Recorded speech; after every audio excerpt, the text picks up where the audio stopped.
Live from New Delhi, you're watching DD India Live, India's voice to the world. I'm Unman Bhattacharya. Coming up in the next 30 minutes. Donald Trump names campaign manager Susie Wiles as his White House chief of staff, signals a seismic shift in policies by suggesting he will talk to Vladimir Putin.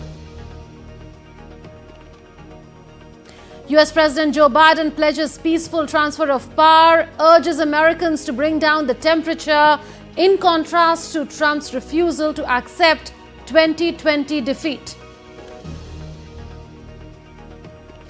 US stocks close higher after Fed Reserve cuts interest rates by a quarter point. Chief Jerome Powell says election results have no near-term policy impact. Zelensky addresses European leaders, says it's unacceptable for Europe to offer the Kremlin concessions. European leaders stress self-reliance on security. Cuba slowly restores power after Hurricane Rafael leaves 10 million people in the dark.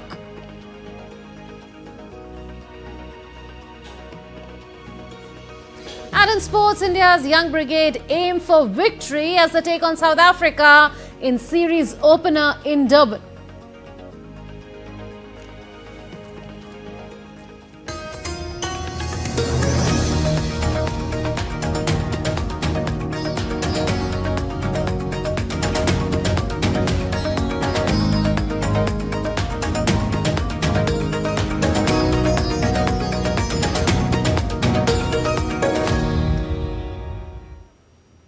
US President-elect Donald Trump has announced his campaign manager Susan Wiles to serve as his White House chief of staff. It is Trump's first major appointment since winning this week's election, entrusting a top position to a political operative who helped him win the election. Wiles will be the first woman to serve as White House chief of staff. Wiles is a long-time Florida-based political strategist and is viewed as trustworthy and has got plaudits for helping to manage Trump's successful run for the presidency.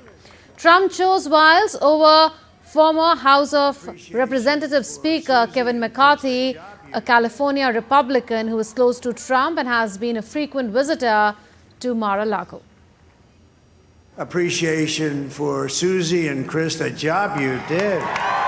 Susie, come here. Come here, Susie. Chris, come here, Chris. Susie likes to stay sort of in the back, let me tell you. The Ice Maiden, we call her the Ice Maiden. Come here, Chris. Susie likes to stay in the background. She's not in the background. Come here, Susie. U.S. Secretary of State Antony Blinken has appointed Ambassador Stephen Mull to coordinate the transition to Donald Trump's administration on behalf of the U.S. State Department, though the State Department has not yet made contact with the Trump transition team.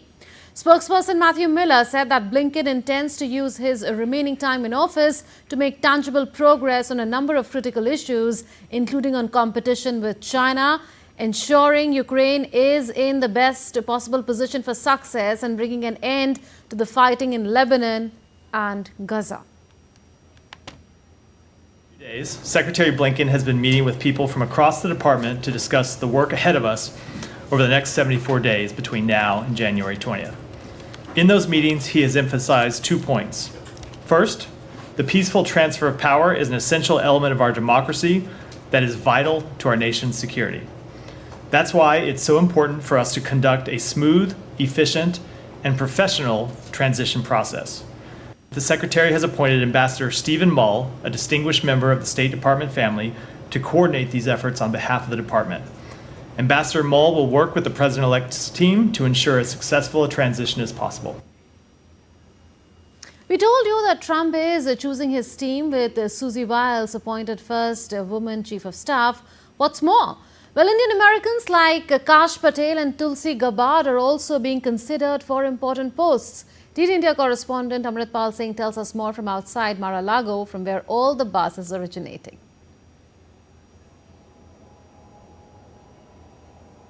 Oh, Donald Trump is right behind me here at Mar-a-Lago, closeted with his team of strategists to choose his next team or his cabinet major appointments. As you know, President Biden has already invited him to the White House, which he said that he'll be doing that shortly. He hasn't done it as of now. That's almost customary here. The incumbent president invites the president-elect to work with him as a transition team. What happens here is that the president-elect becomes the president only in January next year. There's a whole process of electors being confirmed by the Secretary of States of the states, and then that being sent to the Congress, where the Senate President formally on the 6th of January announces the electors, and the President is chosen and he takes over in January. But during that period, the transition team works closely with the current team. In that sense, Joe Biden has become a lame duck president. He cannot take major decisions without consulting Donald Trump and his team. So the transition team will take over, but he's choosing his team. In a first appointment today, he named Susan Wiles, the first woman chief of staff at the White House. She's a close loyalist of Donald Trump, was his chief campaign manager. The 67-year-old becomes the first woman chief of staff at the White House. There are other appointments being considered. Kash Patel is one of them. He could be, he's being considered, as we hear in media reports and political circles, for the CIA director. There are many names doing rounds for the AG's post or the Attorney General's post, a very important post. We hear Eric Schmidt's name doing rounds. These are, of course, all speculations and unofficial and not announced as of now. The other names doing rounds are Tulsi Gabbard.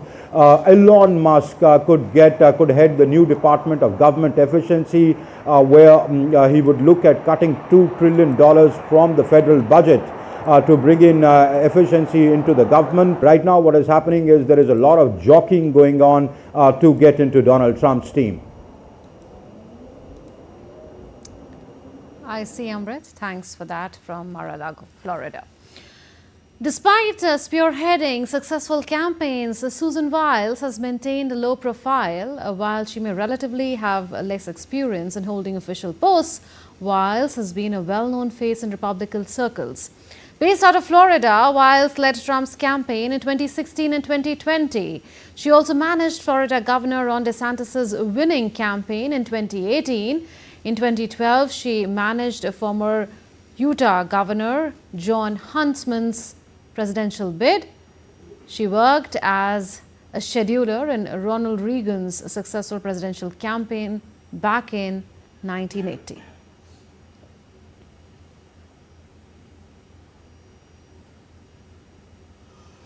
As Donald Trump begins forming his team, names of several potential candidates have been doing the rounds. Among the top contenders is billionaire Elon Musk, who has been an ardent Trump supporter.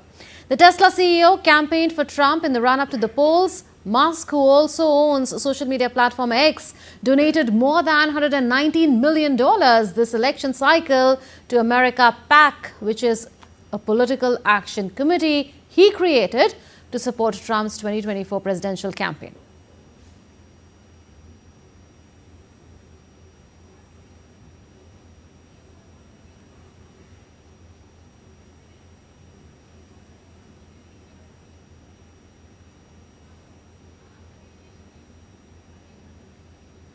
The nephew of former President John F. Kennedy, Robert F. Kennedy Jr., first ran as a Democrat this election. He later became an independent and eventually dropped out and endorsed Trump. So he is in contention to be part of Team Trump.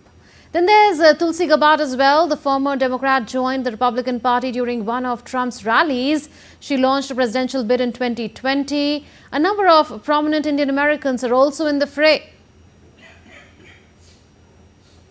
And among them is Vivek Ramaswamy, who challenged Trump in the GOP primaries before dropping out.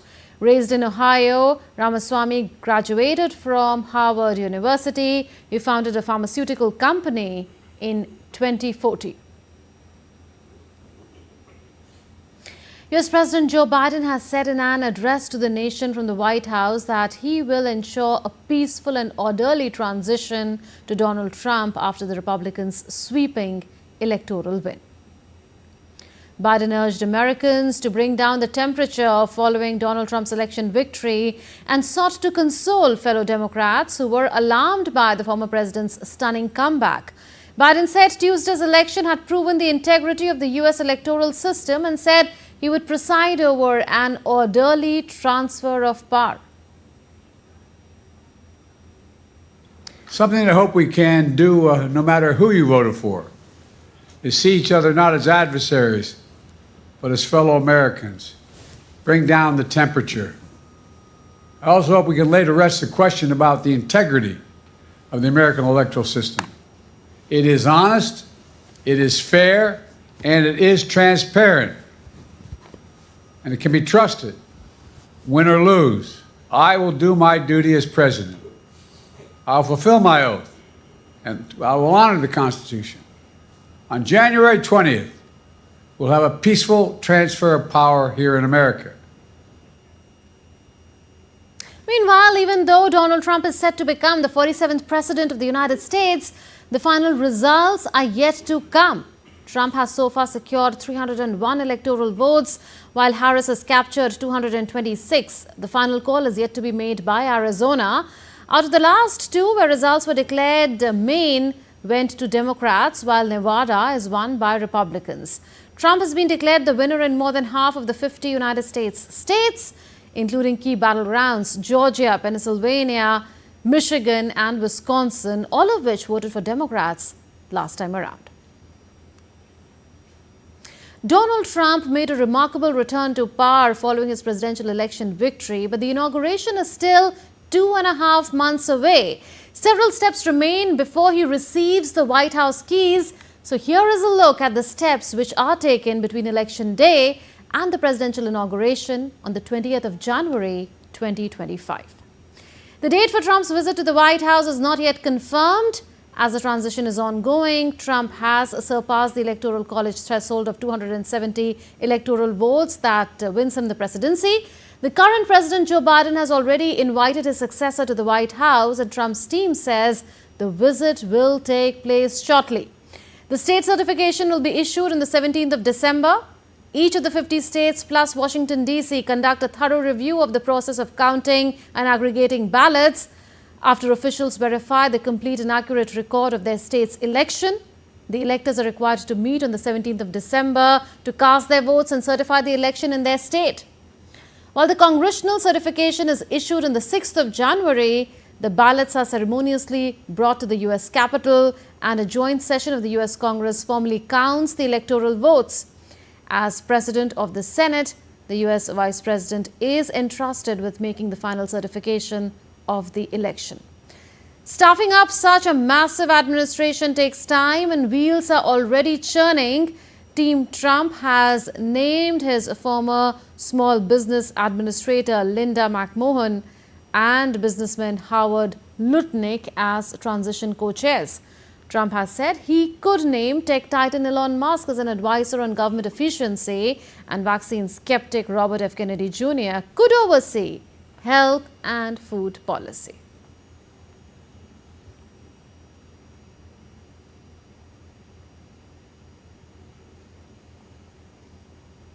The United States Federal Reserve on Thursday slashed interest rates by 25 basis points amid cooling inflation and a weakening labor market, marking the second rate cut in this easing cycle. Federal Reserve Chairman Jerome Powell told reporters on Thursday that the U.S. Central Bank has no near-term plans to change policy following the outcome of this week's election. Upon being asked if he would resign when asked to leave early by President-elect Donald Trump, Powell clearly gave a no. Powell said the labor market has cooled and remains solid, while the inflation has eased substantially from a peak of 7% to 2.1% as of September. That in the near term, the election will have no effects on our policy decisions. As you know, many things affect the economy, and anyone who writes down forecasts in their job will tell you that the economy is quite difficult to forecast looking out past the very near term. Here, we don't know what the timing and substance of any policy changes will be. We therefore don't know what the effects on the economy would be, specifically whether and to what extent those policies would matter for the achievement of our goal variables, maximum employment and price stability. Still to come on this edition of DD India Live. India's External Affairs Minister Dr. S. Jaishankar addresses the 8th roundtable of ASEAN-India network of think tanks in Singapore. More on the elaborate festivities of Chhath Puja in honor of the sun in India and overseas. And we'll show you glimpses of adorable giant panda cubs wrestling with each other. Stay tuned.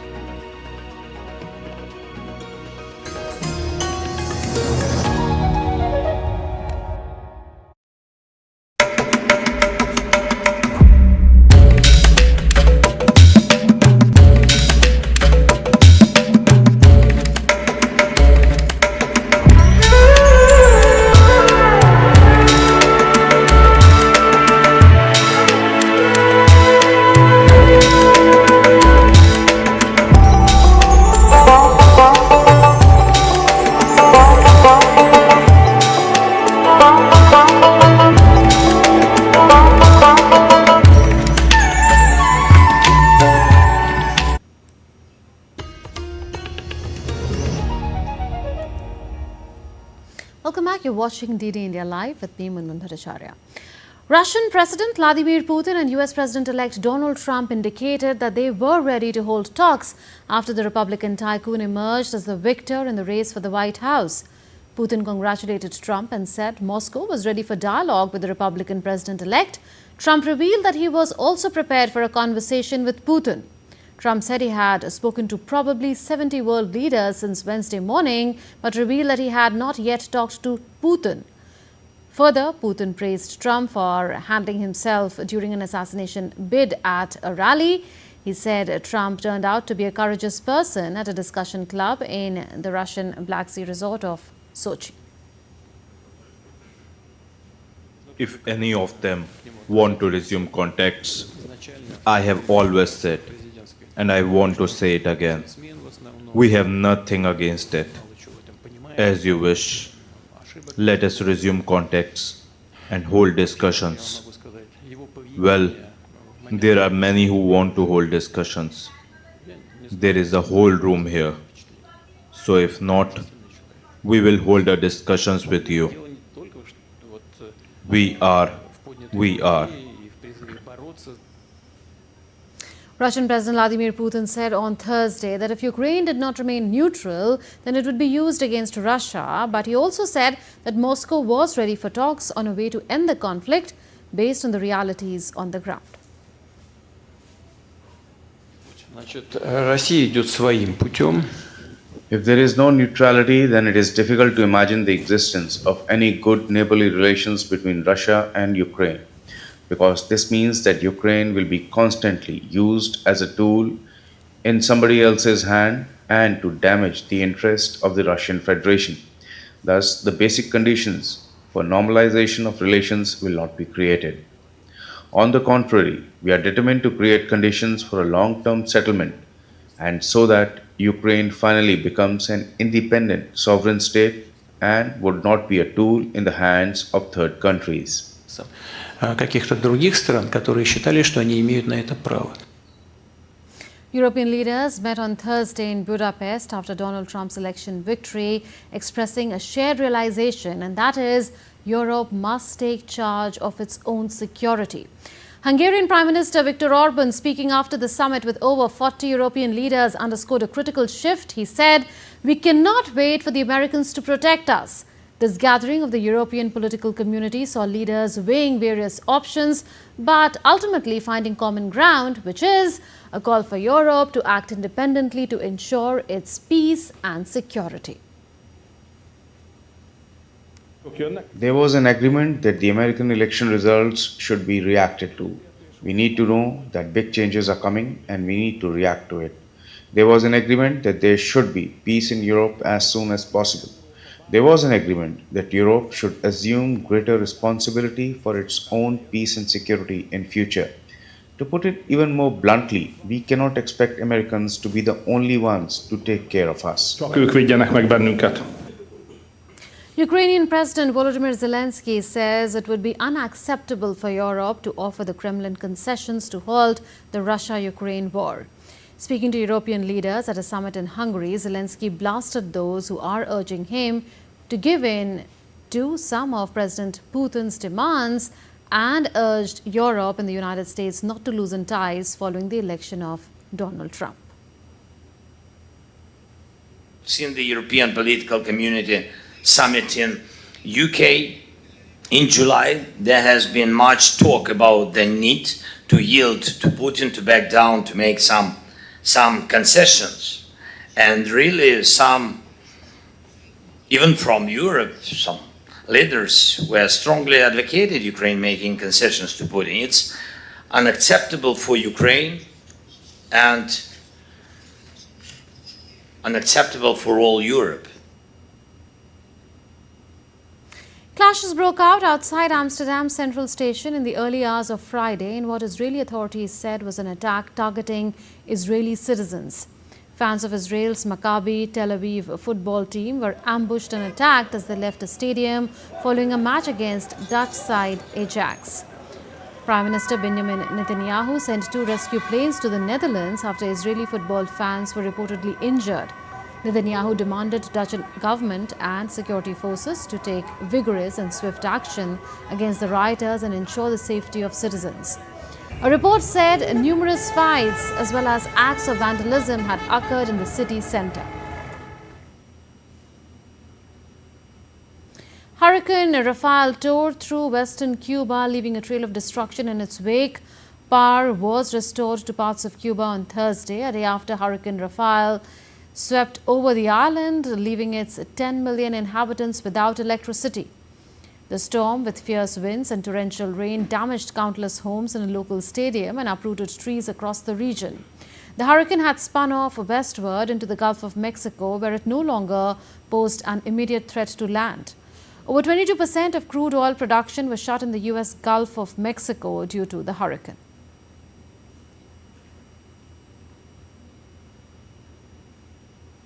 India's External Affairs Minister Dr. S. Jaishankar is in Singapore on the second leg of his 2-nation visit, where he addressed the 8th roundtable of ASEAN-India network of think tanks.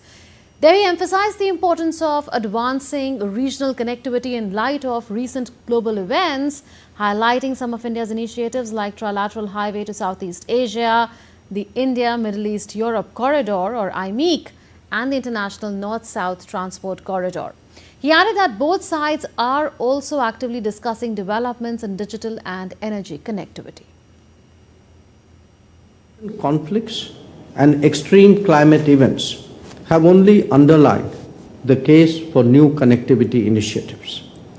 Where India is concerned, the Trilateral Highway to the East, the India-Middle East-Europe Economic Corridor, IMEC, and the International North-South Transport Corridor, INSTC, are major commitments.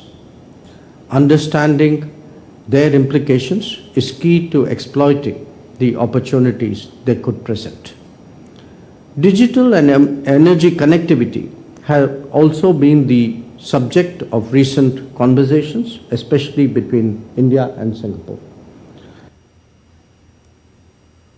Beginning the day, the External Affairs Minister met Deputy Prime Minister and Minister for Trade and Industry Gan Kim Yong of Singapore. Both sides discussed taking forward contemporary India-Singapore partnership with a focus on industrial parks, green energy, skilling, innovation and semiconductors. The 4-day Hindu festival of Chhath Puja culminates today.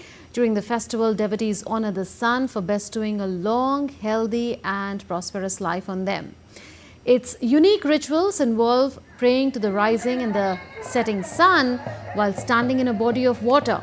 It begins with a 36-hour fast after a meal of chapati and rice pudding, and during the fast, devotees keep off drinking water. The festival is observed 6 days after Diwali.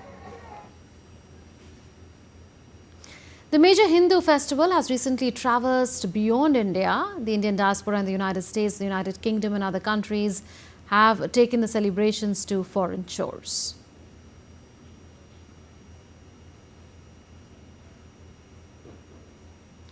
Donning vermilion on their foreheads, Indians abroad say they feel great to be able to follow the rituals and keep the family traditions alive far away from home.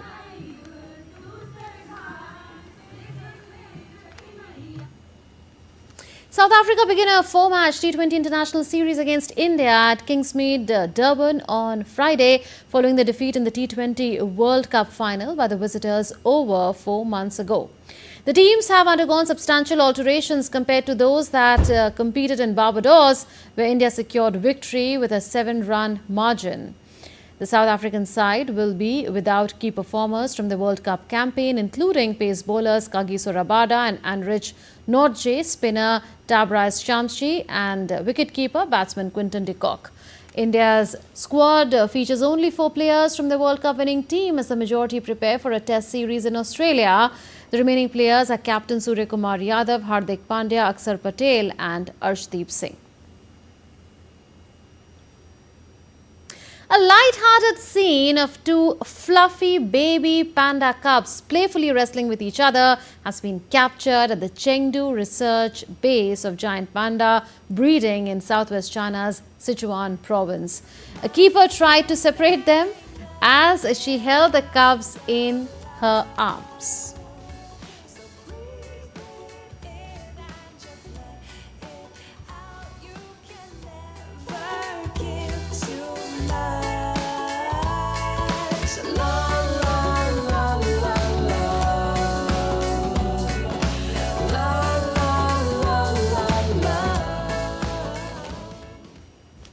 That's too much cuteness captured in some frames.